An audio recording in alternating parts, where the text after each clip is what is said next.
Estamos aqui então para mais um Papo Ninja, hoje com o Jefferson Tenório. Deixa eu só fixar aqui então nossa live de hoje, Papo Ninja. Jefferson, dois Jeffersons hoje, né? Jefferson Assunção e Jefferson Tenório. E vamos chegando aí, pessoal. Daqui a pouco o Jefferson está aqui também. Hoje nós vamos falar então sobre literatura contra o racismo. Muito importante, né? A gente tratar desse tema. Vamos lá, tá indo. Literatura contra o racismo. E vamos fixar o comentário. Tá aí? Então, peraí, ficou contra birracismo. Mas é isso mesmo, literatura contra o racismo. Boa noite, então, pessoal. Deixa eu ver aqui o Tenório, se já está com a gente. Já está aqui chegando. Encontrar aqui. Atenção. Muito legal, já tem bastante gente aqui com... Falta só o Jefferson chegar. Tá, daqui a pouquinho tá... Deixa eu ver. Jefferson Tenório tá aqui. Deixa eu ver se tá chegando aqui. Alô, Jefferson. Muito bem, meu xará. Opa, Tudo bem, Jefferson? Hoje nós vamos ter aqui uma dupla de Jefferson. Opa, saiu aqui, tem que entrar de novo. Só um minutinho, gente, já vamos lá. Vou esperar o Jefferson entrar aqui novamente. Alô, Tenório.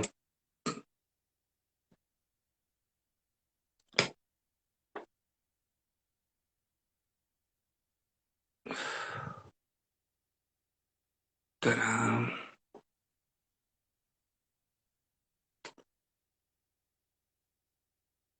Deixa eu ver se o Jefferson está chegando aqui.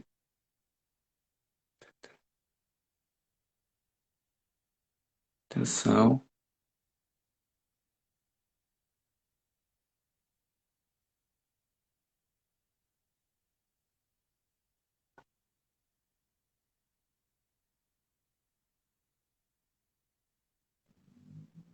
aí agora Alô? Oi.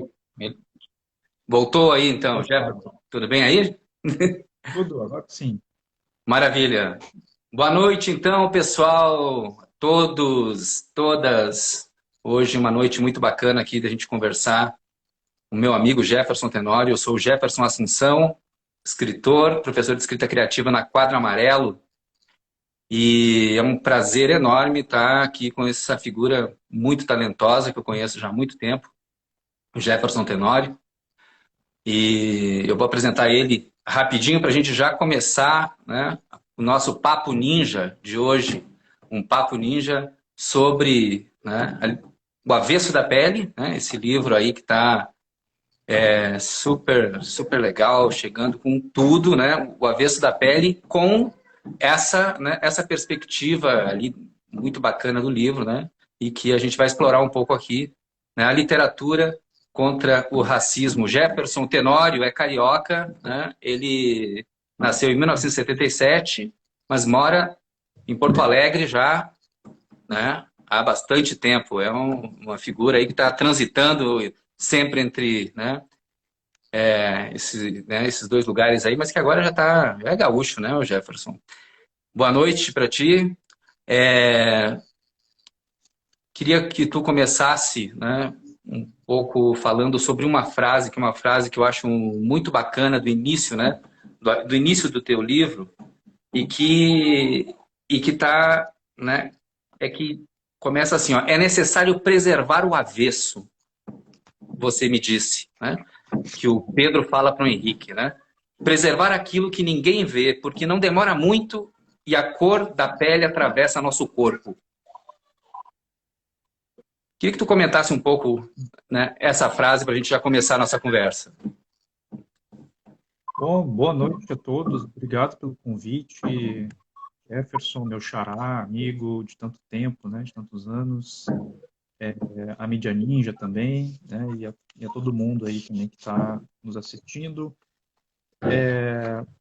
Eu não me considero ainda um gaúcho, assim, embora tenha assim, um sotaque, já esteja aqui há muito tempo, mas eu ainda fico no entrelugar, assim, entre o carioca e o gaúcho, né? Essa frase, ela foi uma das últimas a entrar no livro, né? Porque o título também foi uma das últimas coisas que eu coloquei no livro. Aham. E aí depois que o título ficou resolvido, que seria esse, eu precisava então não justificar o título, né? Mas que houvesse alguma coisa relacionada, né, ao título e tal. E eu comecei a pensar sobre isso, né? O que seria esse avesso? E, e aí lembrei de uma conversa que eu tive com meu filho há muito tempo, quando ele tinha 6 anos de idade, quando eu comprei para ele uma adaptação do Grande Sertão Veredas para crianças, e tinha uma frase chamada O Sertão Dentro da Gente, que é Aham. uma frase do Guimarães Rosa, e eu ensinei essa frase para o meu filho, e ele me perguntava o que que era, e eu tentava dizer o que significava esse sertão dentro da gente, né? Aham. Até que eu vi que ele não ia conseguir entender, obviamente, né? Era muito pequeno. Mas aí me veio a ideia de escrever sobre isso, né? Sobre que avesso é esse, né? Ou seja, que sertão é esse que a gente tem dentro de nós e que só nós temos acesso, esse sertão que tem a ver com um lugar isolado, único, significativo, onde estão os nossos afetos, né? E como Uhum. isso se relacionaria à cor da pele, né? O quanto as pessoas negras precisam lutar para preservar esse avesso, que no fim das contas, esse avesso é o reconhecimento de uma humanidade, né, que as pessoas negras procuram esse reconhecimento a todo momento, a todo instante. Né? O Frantz Fanon, né, que é o psiquiatra negro, escreveu aquele livro, né, O Pele Negra, Máscaras Brancas.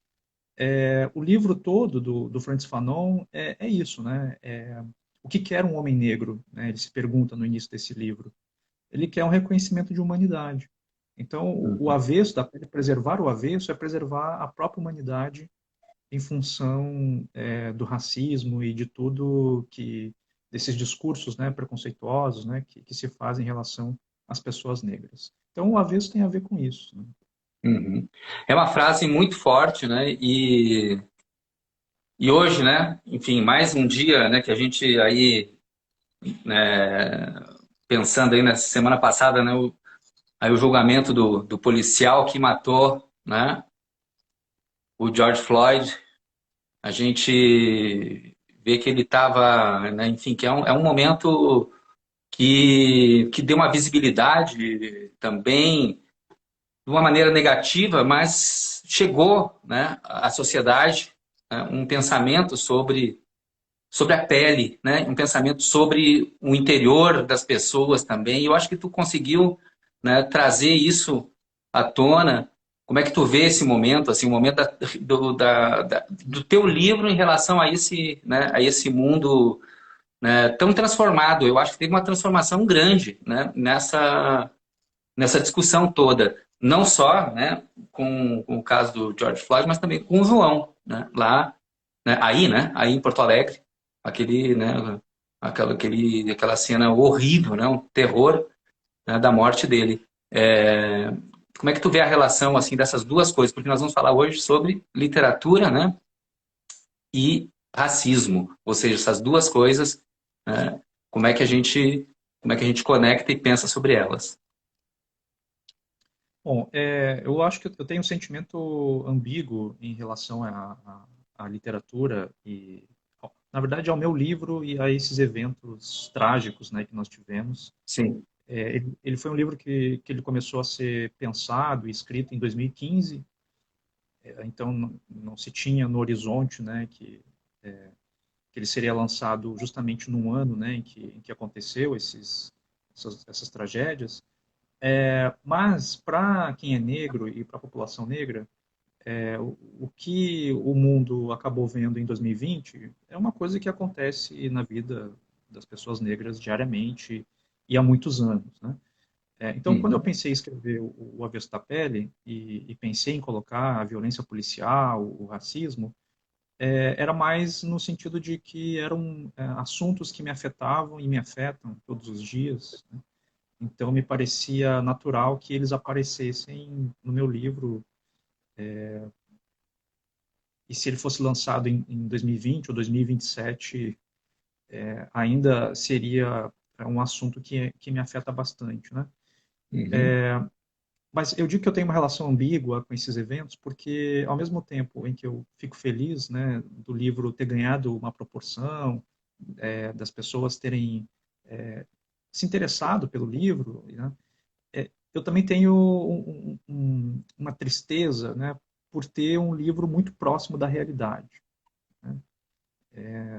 Então eu fico feliz por um lado por ter leitores interessados, né, porque o que um Uhum. escritor quer no fundo é ser lido, né? Mas, por outro lado, também quando me vêm relatos, mensagens, né, de pessoas que se identificam, né, com o livro, eu sinto também uma tristeza porque eu fiz um livro que se aproxima desses dois eventos que você falou, né, do George Floyd e do João Antônio, João Alberto, né? João Alberto. Então, João Alberto. Então, essa é o sentimento que eu tenho em relação à literatura que eu produzo e essa realidade que ela é tão dura e tão trágica e tão difícil. Mas talvez a literatura nos ajude a pensar isso que você levantou primeiro, né? Essa humanidade, esse avesso que as Uhum. pessoas negras lutam, né? Para ter reconhecido, né? Essa humanidade. E talvez a literatura ela possa, de maneira mais profunda, revelar essas angústias, né? Uhum. Porque eu penso que a literatura ela não tem assim ela não é pragmática e talvez ela não seja tão direta e tão rápida na luta contra o racismo, né? Eu quero dizer que ninguém vai sair aí lendo O Avesso da Pele e vai virar um antirracista do dia para a noite, né? Mas eu acho que Uhum. a literatura ela pode contribuir para que as pessoas, pelo menos, reflitam sobre o racismo no mundo e no Brasil. Eu acho que esse livro é tão bonito, né? É um livro que principalmente uma peça de literatura. E essas duas coisas eu acho que tu conseguiu fazer muito bem, que é fazer, né, fazer boa literatura com uma intensidade, né, com estrutura muito boa, linguagem, né, que já é uma coisa muito característica assim do teu trabalho, né? E mas eu acho que essa é a coisa que aprofundou exatamente, né, o livro. O livro acaba sendo um grande instrumento, né, para abordar a questão do racismo, né, exatamente pela sua qualidade estética. Né? E eu não estou assim fazendo um elogio vazio, assim, né, mas que realmente eu acho que essa é a coisa, sabe, o Jefferson? Me lembra, inclusive, lembra uma frase do Cortázar, quando o Cortázar esteve em Cuba, tipo, 3 anos depois da Revolução Cubana, e falando com os escritores de lá, perguntavam para ele o que a gente deveria fazer, né, pela Revolução. E o Cortázar disse: escrever bem. Eu acho que Uhum. isso tu faz. Como é que tu vê essa relação, assim, tu como escritor mesmo, né?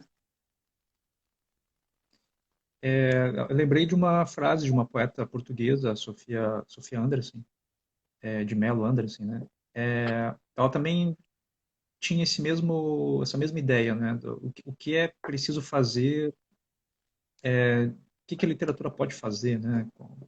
Dentro de uma Uhum. revolução e buscando o bem comum e a democracia. E ela diz isso, né? Escrevam bem, né? E escrevam fugindo do panfletário, escrevam fugindo de uma literatura óbvia, né? Uhum. Porque o que esses movimentos de ditadura, esses movimentos autoritários querem é justamente que a gente não pense, né? E eu acredito que uma forma de resistência é produzindo uma boa literatura, né? Uhum. Então, é essa a minha preocupação com a linguagem, uma preocupação que eu tenho desde sempre, primeiramente com a literatura, com o trabalho com a linguagem, para mais adiante esses temas, né, sociais, esses temas como o racismo, por exemplo, se apresentem dentro da obra, mas de maneira complexa, né, de maneira profunda.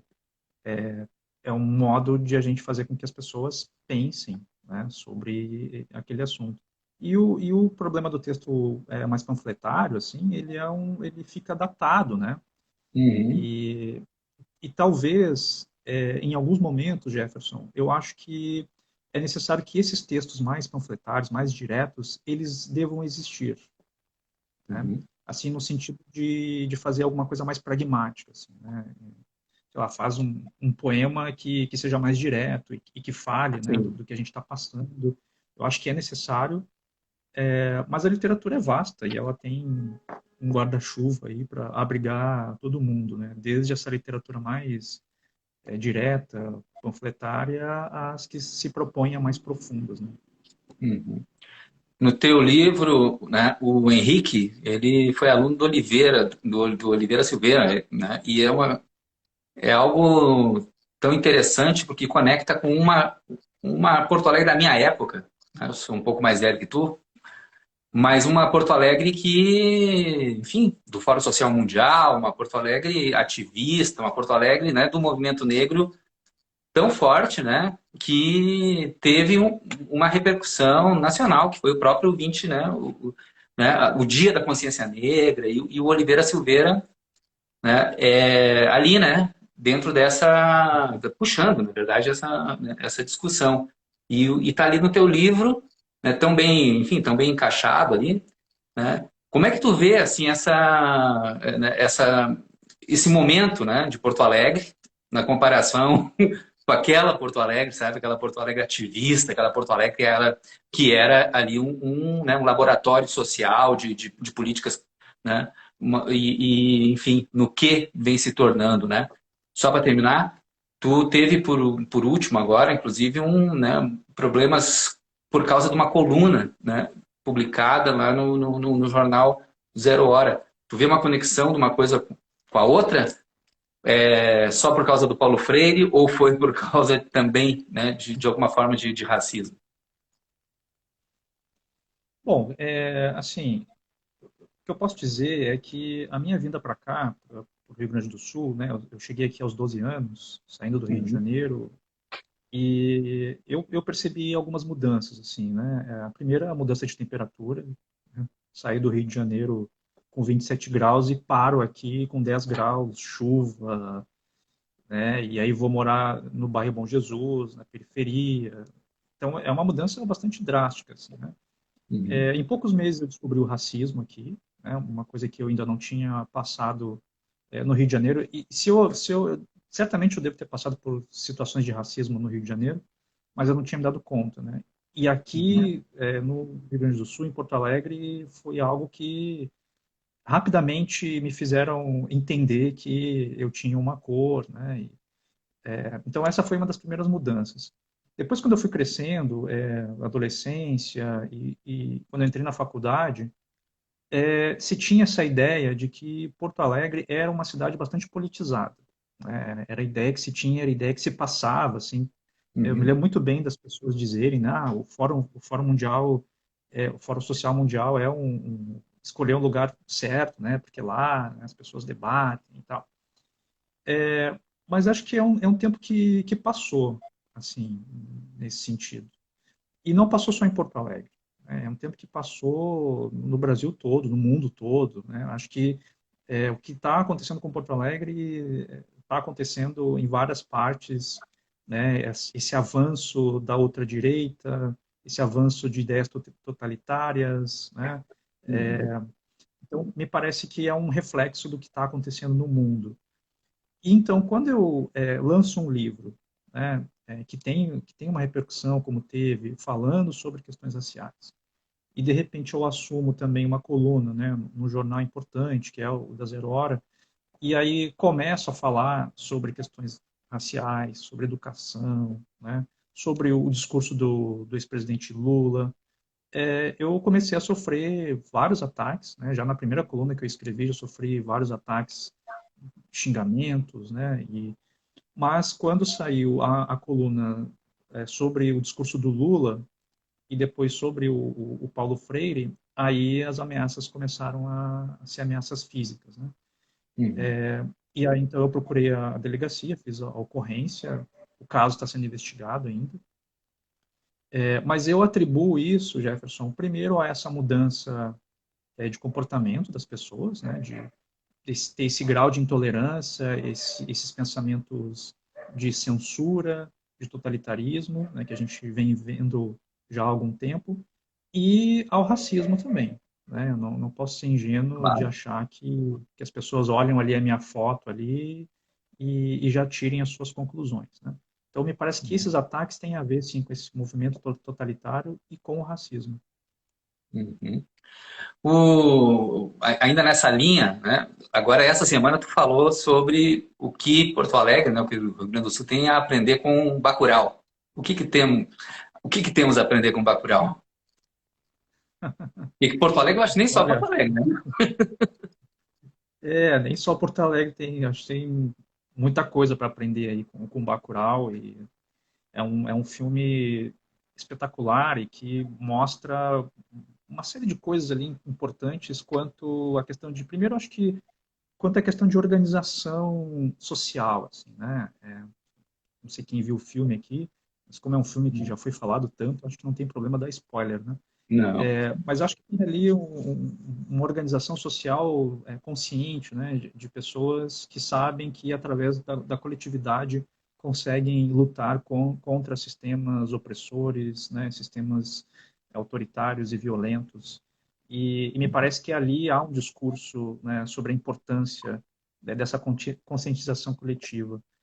Uhum. E eu acho que Porto Alegre pode aprender de duas formas, né? Ela pode aprender, não Porto Alegre, né, mas o sul do país, assim como um Uhum. todo. Né? Eu vou generalizar um pouco aqui de propósito, para provocar um pouco. Desse sul do país que se acha europeu, que tem orgulho das suas raízes europeias, italianas, né, Uhum. alemãs. Acho importante que as pessoas recuperem a sua ancestralidade, né? Acho muito importante isso. No entanto, não é necessário que você queira apagar outras identidades, como a identidade negra, por exemplo, né, que foi fundamental para a construção desse Estado, assim como os indígenas, assim como os negros. Né? Então, o Bacurau mostra um pouco isso. Né? Mostra, tem uma cena emblemática, específica, que mostra o quanto esses movimentos ultradireitistas olham para os brasileiros e para a América Latina. Ou seja, você não Uhum. é branco, né? Por mais que você Sim. queira valorizar as suas raízes europeias, para esses movimentos ultradireitas, vocês são apenas latinos, né? E Uhum. colocam todo mundo. Então, eu acho que é uma reflexão importante, né, a ser feita, no sentido de as pessoas repensarem as suas posições identitárias, né? Uhum. E também um filme que mostra que pela organização é possível lutar contra esses movimentos autoritários, né? Uhum. Aí no teu livro, tá? Voltando assim um pouco para o que tu propõe no livro, que eu acho que tá muito interessante.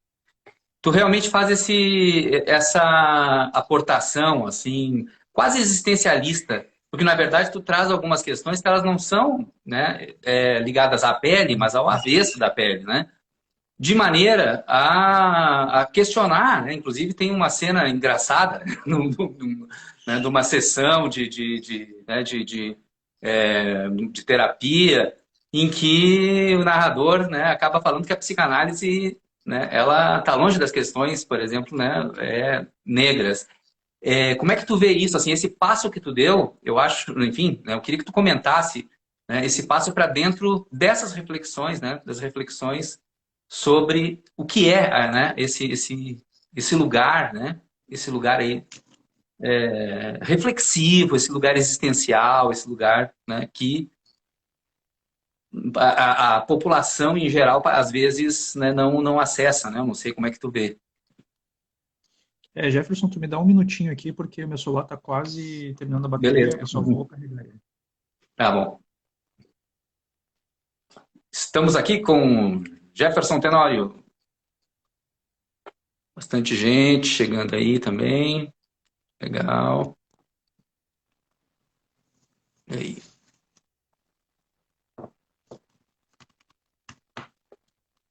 Então, muito significativo o movimento negro em Porto Alegre, exatamente. A primeira psicanalista brasileira é negra. Olha aí, vários temas aí pra gente. Prontinho. Podemos, Jefferson? Vamos lá. Então, essa questão aí É, mais, aí, né, que eu falava aí sobre, sobre os psicanalistas, né? E sabe que eu tenho ido em alguns grupos, né, de psicanálise e psiquiatria, psicologia, para falar sobre o avesso da pele, justamente por causa dessa cena e da discussão que ela acaba levantando sobre essa relação, né, dos psicanalistas com pessoas negras, né? Tem várias pesquisas demonstrando o quanto as pessoas negras são acometidas por doenças psíquicas, né, em função do racismo, né, da pobreza, da violência, né. O índice de suicídio também entre pessoas negras é muito grande, né? Então, acho que é uma questão importante, assim, e eu acabei trazendo uma discussão, assim, que não é, talvez, longa dentro do livro, mas que talvez levante a bola aí para as pessoas discutirem essa relação entre psicanalistas brancos e pessoas negras, né? Uhum, Eu tenho dito que a questão está para além da cor da pele do meu psicanalista, né? uhum, Acho que talvez seria uma questão, seria olhar de maneira rasa, né, a gente entrar nessa discussão de se eu tenho ou não que me tratar com um psicanalista branco, negro. A discussão não é essa, né? A uhum, discussão é o quanto aquele psicanalista que está ali tem condições ou ele tem consciência de que pessoas negras trazem uma bagagem, né? Uma bagagem muitas vezes de preconceito, de violência, de racismo, e que são muito específicas, né? E aí uhum, eu conecto com a ideia de escrevivência da Conceição Evaristo, uhum, que fala um pouco sobre isso, né? Ou seja, o que é escrevivência? É uma experiência muito específica de pessoas negras, no caso da Conceição Evaristo, tem a ver com as mulheres negras, né? uhum, Mas me parece que o psicanalista ele precisa ter instrumentos, né, para lidar com aquela pessoa negra que está ali na sua frente. E quando eu digo uhum. instrumentos, é instrumentos intelectuais, assim, né? Ou seja, Claro. é ler Frank Fanon, é ler Toni Morrison, né? É ler Angela Davis, Jamila Ribeiro, ou seja, ter um repertório, né, que ele possa dialogar com essas pessoas. Porque eu Uhum, acredito também, Jefferson, na diferença, que a gente pode uhum, aprender na diferença. Tá? É claro que é importante que a gente tenha cada vez mais psicanalistas negros, né, profissionais negros, mas acredito também que na diferença a gente pode também aprender com as pessoas. Né? Eu faço psicanálise, faço terapia já há bastante tempo com uma psicanalista, né? Então tem aí a questão de gênero. Então acredito que a uhum, gente pode aprender também nas diferenças, né? Mas fica aí essa reflexão, né, sobre o quanto os psicanalistas estão preparados, né, para lidar com esse assunto. uhum. Indo para o fim, no final do teu livro, né? Não exatamente no final, eu não vou aqui adiantar nada, tá? Mas o seguinte, tem uma questão bem importante, que é aquilo, né, do filho falando com o pai. Aliás, o teu livro parece uma carta ao pai, uma coisa kafkiana, assim, né? Mas é uma carta ao pai que ele escreve, enfim, quase que para si mesmo, né? Mas essa carta ao pai que ele escreve para si mesmo tem uma reflexão muito interessante, que é a de que o pai nunca andou exatamente em Porto Alegre, né? Andou num espaço interior e não exatamente naquela cidade, né? Eu acho que essa passagem tem uma grandiosidade, porque ela, assim, ela de fato expressa essa ideia mais universal, só que ela é universal ligada à experiência própria, né, do avesso da pele, ou seja, de algo não é a mesma cidade que os outros estão andando, né? Então, esse espaço próprio, eu acho que ela é uma ideia muito interessante, como a literatura, né? A literatura, exatamente, é uma arte que se expressa em imagens, no sentido de que ela cria, né, imagens. Tu criou essa imagem, que é uma imagem muito poderosa, a imagem de que a pessoa não está andando exatamente na cidade, né? Eu queria que tu comentasse um pouco essa ideia, que me parece realmente muito forte no livro. Esse andar pela cidade, né? Primeiro que essa ideia do flaner, né? Esse sujeito que caminha pela cidade, que foi criada no século XIX, esse sujeito que caminha pela cidade, ele é um sujeito branco, ele é um sujeito que ele está despreocupado com o que pode acontecer com ele na cidade, né? Ele é um sujeito que ele observa e ele tem impressões sobre as coisas que ele observa e a partir Uhum. dessas impressões ele escreve, né? Sim, o Flamengo, Esse seria né? o modelo, né? Esse seria o modelo do flaner, né? Esse sujeito então, que caminha pela cidade despreocupado, né? Digamos assim, né? Sei lá, a gente pode pegar o Ulisses, né? Do James Joyce, né? Esse sujeito que Uhum. caminha pela cidade durante 24 horas, né? Enfim. Sim. Mas o que acontece com o Henrique, né? No Avesso da Pele, ele é um sujeito que ele não pode caminhar despreocupado, Sim. né? Ele é um sujeito que ele precisa estar atento, não porque ele quer escrever algo, mas para se manter seguro, né? E se manter vivo, né? A gente Exatamente. sabe que pessoas negras podem morrer a qualquer momento, né? E Uhum. eu escrevi um conto no ano passado para uma residência literária que eu tinha feito em Berlim, Uhum. online, né? Porque eu não podia ir para lá. Eles me pediram um conto que estivesse relacionado com o assunto que a gente estava tratando. E eu escrevi um conto sobre um homem negro que vai ao supermercado, né? E tudo que acontece nesse percurso de 3 quadras, até ele chegar no supermercado, Uhum. comprar, e ele tem uma discussão com segurança, mas ele sai do supermercado, aí ele para numa esquina e ele começa a fumar, e aí chega o carro da polícia, pergunta o que ele está fazendo ali e tal, mas não acontece nada e ele volta para casa, né? Uhum. É uma jornada, né, que esse homem negro faz numa simples ida ao supermercado, né? Uhum. Uma semana depois, aconteceu a tragédia com o João Alberto no No Carrefour, supermercado. no supermercado. E aí eu fiquei pensando, né, o quanto essas experiências negras, elas são muito próximas e muito parecidas, né? Se a gente for pegar aqui, for entrevistar homens negros e a sua experiência com a polícia, né, você vai ver ali que há experiências muito próximas umas das outras, É. né? Essa violência policial. Então, o Henrique é esse sujeito que Uhum. ele precisa estar atento nessa cidade que é hostil, nessa É. cidade que não o quer em determinados espaços. E É esses como se... espaços, eles não são feitos apenas de, de ruas, eles são feitos também Sim, de relações que a gente faz com as pessoas. A cidade ela é claro. feita dessas relações, né?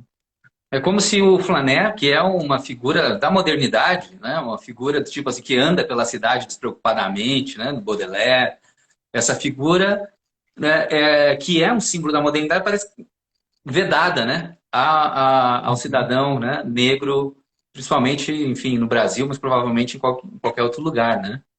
Isso é, é algo muito interessante e vai para outros caminhos que eu acho que conecta o Jefferson com uma outra situação, né? Aparentemente não que não tem a ver, mas o nosso amigo Ronald Augusto, por exemplo, agora há pouco tempo atrás, um curso sobre Dante, mas ele é um autor negro, quer dizer, ele não pode escrever sobre Dante, ele não pode se interessar sobre Dante, né? Ele não pode fazer, né, literatura. Como é que tu vê essa questão? Bom, eu acho que é mais uma forma de guetizar, digamos assim, os negros, né? Ou seja, de Sim, isolar os negros como uma forma de decidir ou de impor, né? O que eu devo dizer, o que eu devo estudar. E há quase também uma acusação, né? Quando você não trabalha esses temas e aí você tem que justificar por que que no seu texto aparece o Jean Truffaut, né? Por que que sim. aparece ali o Godard, Gordão, né? né? Enfim, são franceses, brancos, por que que eles estão ali no teu livro que fala sobre racismo, né? Mas eu acho que é um modo também de tentar fixar uma identidade. Né? E fixar uma identidade é a coisa mais fácil que você tem para conseguir controlar as pessoas. Né? Então, quando você fixa essa identidade, então está tudo resolvido, os negros gostam disso, a gente gosta disso aqui, então tá tudo certo. Né? Mas É eu uma tive ideia tão perversa, né? Porque a base da nossa identidade é diversa, né? Mas parece que o negro não pode ter essa base diversa, né, da sua identidade. Enquanto que, né, para qualquer um, você poderia viver com uma liberdade, né, a sua diversidade, inclusive do ponto de vista das suas narrativas pessoais, né? Uhum. Sim, eu creio que é uma forma de tolir essa liberdade de criação, né? Uhum. E às vezes me pergunto se eu conseguiria escrever um romance, um livro em que eu não tivesse que tocar nas questões raciais, por exemplo. Sim. Será que eu não poderia escrever um livro que falasse sobre amor, sobre amizade, né? E que não aparecesse? Mas é que a gente vive num tempo tão terrível, Jefferson, mas tão Uhum. terrível, que é muito difícil você escapar de tudo que está acontecendo. E nós somos frutos do nosso tempo. Né? Uhum. Você sabe disso, você é escritor também. Provavelmente as coisas que você escreve também são coisas que te afetam no dia a dia, no cotidiano. Então é muito Sim. difícil a gente fugir do nosso tempo. Né? Talvez daqui a 10, 15 anos, 20 anos, as pessoas nem lembrem do Avesso da Pele. Né? E eu também Uhum. não tenho essa pretensão de ser lido para sempre, ou de ser lido por muitos anos, porque as gerações elas têm que continuar, né? Ou seja, devem vir novos escritores. Mas Uhum. é importante que a gente também seja uma espécie de biógrafo das emoções atuais. Uhum. Né? Isso é importante, é. Uma forma de registrar alguma coisa no tempo e na literatura. Então, Uhum. acho que não há muito como escapar disso, mas isso não significa que a gente tenha que ser obrigado a escrever sobre o racismo, sobre o Uhum. preconceito. Né? Claro. Eu acho que a coisa fica muito interessante, assim, porque tu consegue fazer um grande livro, né? Um livro... É muito boa aquela tua maneira circular de narrar, né? A mistura de tempos, está muito bom, muito bonito. Né, a tensão que vai sendo criada, principalmente do meio para o final, né? A dinâmica do livro, uma dinâmica muito especial, né? Ou seja, os elementos assim criativos, estéticos, né, são muito fortes, são muito relevantes, né? E daí emerge uma sensação forte, né? A sensação de você viver na pele, né? Aquela situação, né? E eu achei esse efeito um efeito muito interessante, muito forte mesmo, né? A Cecília, né? A Cecília, minha mulher, a Cecília leu e também disse, eu senti exatamente, né? Ou seja, o efeito estético, sabe, Jefferson? Não é o efeito político, né? Não é o efeito social ou cultural, também é, claro, óbvio, né? Mas o efeito estético, né, ali colocado, eu acho que isso é o grande, né? Essa é a prova dos nove da literatura, né? A prova dos nove da arte é o quanto comove, né? O quanto consegue mexer com o outro desse ponto de vista, né? Só para terminar essa, né, essa pequena, isso é a parte, mas na nossa conversa, tem um filósofo que eu estudei na minha vida, mas né, um filósofo espanhol, Ortega y Gasset, mal lido às vezes, mas o Ortega y Gasset, do ponto de vista estético, é muito interessante. E do ponto de vista existencialista, pré-existencialismo espanhol, né, ele tem uma perspectiva interessante. Ele diz o seguinte: eu não sou meu corpo, eu não sou meu psiquismo, eu não sou minha pátria e eu não sou minha língua. Eu sou eu e isso. Né? Isso é a minha circunstância. Ou seja, né, que ele é famoso por uma frase: eu sou eu e minha circunstância, mal usada, super mal usada. Mas, enfim, né? Mas a questão principal é a questão de que você é uma instância de liberdade dentro da circunstância. Ou seja, essa instância de liberdade e de responsabilidade, né? Eu acho que está muito forte dentro do teu livro. Né? O avesso da pele é essa instância de liberdade. Ou eu estou errado? É uma instância de liberdade, uma responsabilidade ética, moral, que é o que um escritor, no fim das contas, acaba fazendo com a literatura. Porque, primeiro que a literatura ela é sempre uma contestação da vida, ela contesta a vida, ela Ah, contesta o mundo, né? uhum. Claro que nem sempre ela vai contestar, talvez, as coisas certas, né? Se é que existe um certo e errado dentro da literatura. Mas ela contesta alguma coisa, né? Ela é feita para discordar da vida, discordar do mundo. E um autor, quando ele se propõe a escrever e se aprofundar sobre um determinado tema, ele tem no horizonte esses parâmetros éticos e morais, né? Uhum. E isso tem a ver com a liberdade mesmo, né? Tanto que a gente tem aí escritores que na sua vida pessoal são terríveis, né? Sim. São preconceituosos, são pessoas, enfim, Borges, por desonestas. exemplo. Jorge Luis Borges. Que Borges, tema. aí, Fernando Pessoa, enfim, mas que dentro da sua literatura são absolutamente éticos e morais, né, nesse sentido humano. Né? Eu consigo enxergar ali na literatura do Borges coisas para a minha vida. Né? Uhum. Mas se eu olho para o autor, né, e isso Claro. já fica mais difícil. Né?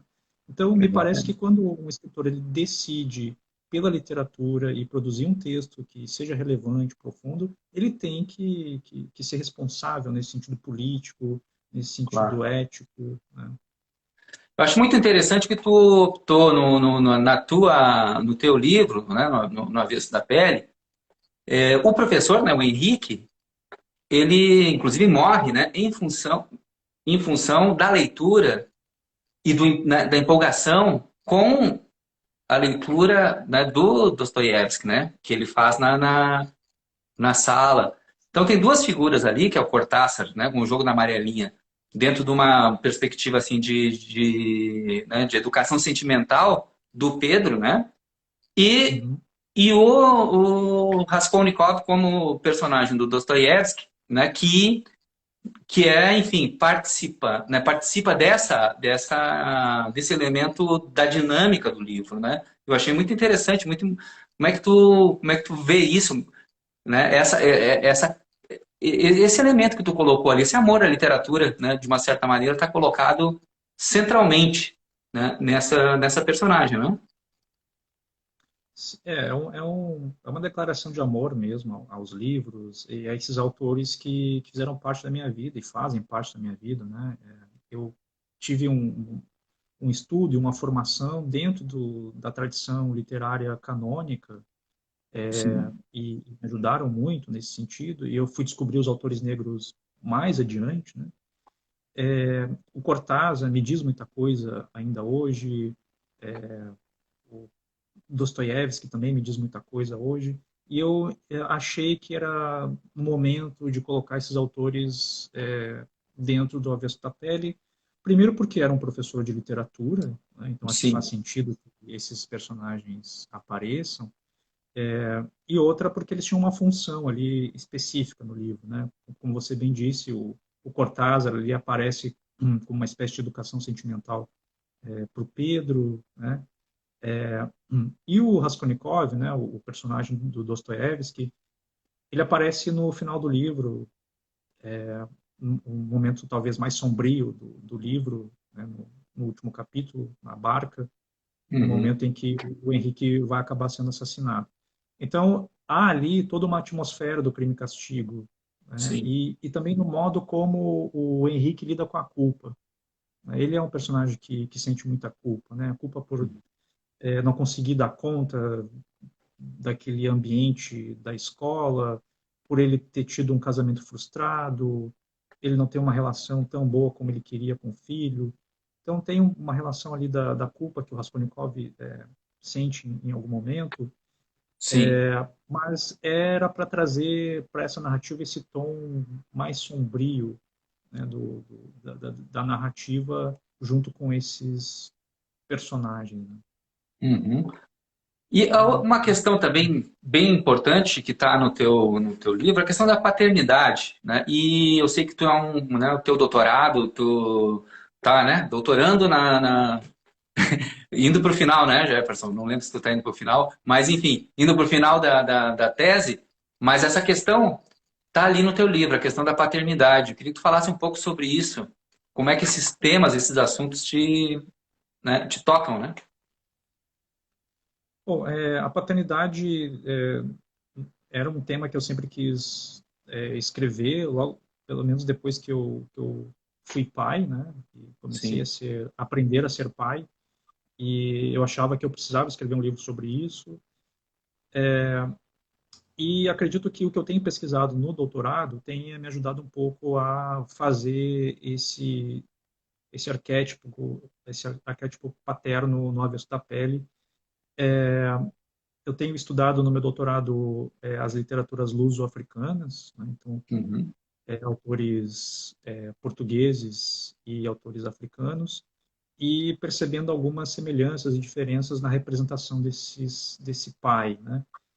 E fazendo toda a relação também com a colonização portuguesa, como esse pai que tenta controlar, né, as suas colônias e tal. Então, tem uma metáfora aí também por trás. Uhum. Mas a ideia era pensar sobre uma nova paternidade, né? Não uma paternidade trágica, traumática, como a gente está acostumado a ver na literatura. Né? Se for pegar, fazer um levantamento, aí a gente vai ver que 80, 90% do pai que aparece na literatura é esse ser que causa algum tipo de trauma. Né? E eu tenho encontrado alguns livros, principalmente nas literaturas africanas, em que o pai se apresenta de outra forma. Né? Sim, essa. Ele é um pai mais coletivo, um pai menos impositivo, com menos Uhum. poder. Né? E quando eu pensei no Henrique, eu pensei num pai que ficasse no meio termo. Né? Ou Uhum. seja, não é nem aquele pai amoroso demais, né? Mas também não é o pai que causa traumas no filho. Né? O Henrique Uhum. ali, ele é um pai muito preocupado em revelar logo as perversidades do mundo para o filho. Né? Dizer, olha, existe racismo, existe violência, Deus não existe. Uhum. Ele vai tentando ali conversar com o filho e tentar mostrar para ele o mais rápido possível o quanto viver é perigoso e é difícil. Uhum.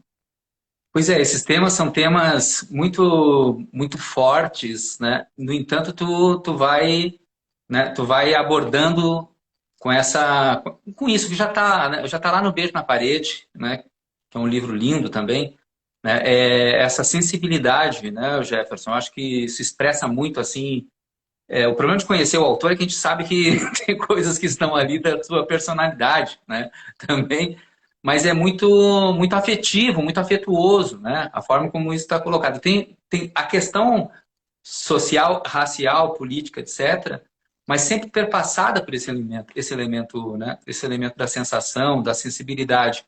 E uma cena que assim é muito forte mesmo para mim e foi construída de uma maneira muito simples, que é simplesmente um almoço depois do enterro do Henrique, né? Mas esse almoço com uma personagem, né, feminina, né, que é a tia, né, do Pedro. Eu queria que tu falasse sobre isso, porque é a questão da mulher ali, né, da mulher negra e a reflexão que ela traz. Uhum. essa também foi uma outra preocupação que eu tive, Jefferson, de, ao tratar da questão racial, que eu pudesse também trazer uma polifonia sobre o racismo com outras vozes negras, né? Uhum. Porque o fato, é bom dizer isso, né? Os negros não pensam iguais, né? Sim. Nós pensamos diferente sobre o racismo. E eu quis colocar ali algumas vozes que pudessem contrapor o Henrique e que pudessem, não contrapor, mas fazer com que ele refletisse também sobre. E aí ele já tinha tido uma discussão com a mãe do Pedro, né, com a Marta, que ela tinha uma visão um pouco diferente do que ele tinha sobre o Sim. racismo, né, embora ela fosse negra também. Então, dentro do romance, a ideia era que embora ele estivesse falando de um homem negro, eu senti necessidade que era importante falar sobre a perspectiva de uma mulher negra, né? Uhum. E aí então é que há aquela conversa no almoço após o enterro, em que o Pedro se dá conta, né? Ou seja, olha só o que meu pai, sendo um homem negro, sofreu. Mas quando ele olha para o Uhum. modo como a tia dele está sendo tratada naquele restaurante, só pelo fato de ela ser uma mulher negra, o Pedro se dá conta, nossa, é, é, existe uma outra coisa aqui que o meu pai não me disse, Uhum. que é justamente essa experiência das mulheres negras e como é esse cotidiano violento e brutal em relação ao racismo. Uhum. É ali, então, um momento de uma outra descoberta. Uhum. E quando o Pedro diz aquela última frase, né, dizendo que ele vai, que agora é a vez dele, Sim. é a vez do nós, né? É a vez do coletivo, né? É a vez dessas pessoas que se identificaram com o que aconteceu ali no livro e agora vão fazer essa caminhada juntos, né? Esse é o Uhum. entendimento, digamos assim, que o Pedro tem depois dessa conversa que ele tem com a Luara, né? Uhum. Jefferson, eu queria que tu falasse aqui da recepção do teu livro, só para dar notícias, porque eu sei que o livro está no mundo, né? Então, o Avesso da Pele está onde? E como é que está essa recepção, né? Que eu sei que tu tem tido aí retorno, né? Dos teus leitores, para a gente ir terminando aqui. Tem sido muito legal e desde o ano passado, quando ele foi lançado e aí teve os direitos autorais vendidos para o cinema, para o teatro também e também os direitos para alguns países, né? Para Portugal, para Itália, para o Canadá e Uhum. para os países de língua francesa também, né? As traduções já estão saindo, já saíram a italiana e deve estar saindo agora também a francesa. Então, o livro está circulando no mundo, né, em alguns países, e, e aqui no Brasil também tem tido uma recepção muito boa, assim, né, nesse sentido. E eu penso que a função do livro talvez esteja se cumprindo, assim, né, no sentido de Uhum. dialogar com o leitor. Porque o que nos chama atenção num livro, né, pelo menos para mim, é a gente encontrar ali as nossas fragilidades, né? A gente encontrar ali o espelho da nossa precariedade enquanto humano, É. né? Eu acho que é isso que nos faz continuar com aquele livro. E talvez o Aves da Pele tenha tocado as pessoas nesse sentido também, né? De Uhum. convocar o leitor, de convocar as pessoas a fazer uma reflexão. E muito legal também ter recebido mensagens de leitores, de pessoas brancas, falando do livro e de algumas coisas que aconteciam e elas não se davam conta, Uhum. né? Da vida passar e achar que está tudo bem, que assim os negros sofrem racismo, mas vamos lá. E talvez com o avesso da pele as pessoas tenham se dado conta de que o racismo ele é muito mais sofisticado, ele é muito mais sutil do que as pessoas imaginam. Uhum. Bom, Jefferson, estamos indo aqui pro final do nosso Papo Ninja. A semana passada eu recebi aqui o Itamar Vieira Júnior, né? A gente falou aqui um pouco sobre o Torto Arado, né? E hoje aqui conversando contigo sobre esse livro, o teu livro super bacana, O Avesso da Pele, e me dá uma alegria muito grande, né? Ver autores negros, autores jovens, autores com uma complexidade, né, tão grande de forma de pensar o mundo, de representar o mundo, né? Um mais agrário, né? Rural, né? Sul da Bahia, e outro escrevendo sobre questões, né, que são bem urbanas também, né? Além de todas as outras questões colocadas. Isso eu acho algo super forte, né? Como é que tu tá vendo? Só para a gente terminar nosso papo de hoje, tá? Como é que tu tá vendo essa emergência, assim, na verdade, a visibilidade, né, de uma literatura negra com tanta qualidade? Bom, eu acho que sempre se escreveu, né, com qualidade no Brasil. A gente tem vários autores negros e negras que já escreviam há algum tempo, mas é claro que nos últimos anos, pelo menos nos últimos 2 anos, a gente tem visto aí a emergência de vários autores negros, negras, né, Conceição Evaristo, Cidinha da Silva, Paulo Scott, né, o próprio Itamar. A gente tem visto aí uma constelação muito boa, né, desses escritores, e eu acho que não é só uma onda, né, digamos assim, né? Eu acho que é um momento de busca por uma outra narrativa que foi por muito tempo silenciada, né? Eu acho que é isso, né? E as pessoas estão querendo isso, estão buscando, os leitores estão buscando essa narrativa que foi silenciada por muito tempo, né? Então, me parece que é um bom momento assim para a nossa literatura, mantendo a qualidade que ela sempre teve, mas talvez agora com outras histórias, né? Uhum. Muito bem. Jefferson Tenório, muito obrigado pelo tempo e por essa conversa super bacana sobre o avesso da pele, a literatura contra o racismo. E muito obrigado a todo mundo que esteve aqui com a gente, né? Esperem, porque nós vamos ter mais pessoas fantásticas, escritores super bacanas da nossa literatura brasileira contemporânea, conversando aqui no nosso Papo Ninja, nessa parceria Mídia Ninja e Quadro Amarelo. Então, conheçam lá também o nosso perfil, @Quadro Amarelo Escrita, e aproveitem aí que nós temos bastante coisa bacana, reflexões que estão vindo à tona. Jefferson, mais uma vez, muitíssimo obrigado e até uma próxima. A gente teve uma conversa super bacana sobre a Carolina, né? Maria de Jesus, lá na Quadra Amarelo. Vamos aí, numa dessas, voltar, né, a trocar figurinhas, que é sempre um prazer muito grande estar com o Jefferson Tenório. Então, querido amigo, valeu, um grande abraço e para todo mundo, um tchau ninja no nosso Papo Ninja. Tchau, tchau, Até, hein? Tchau, tchau. até a semana que vem para todo mundo.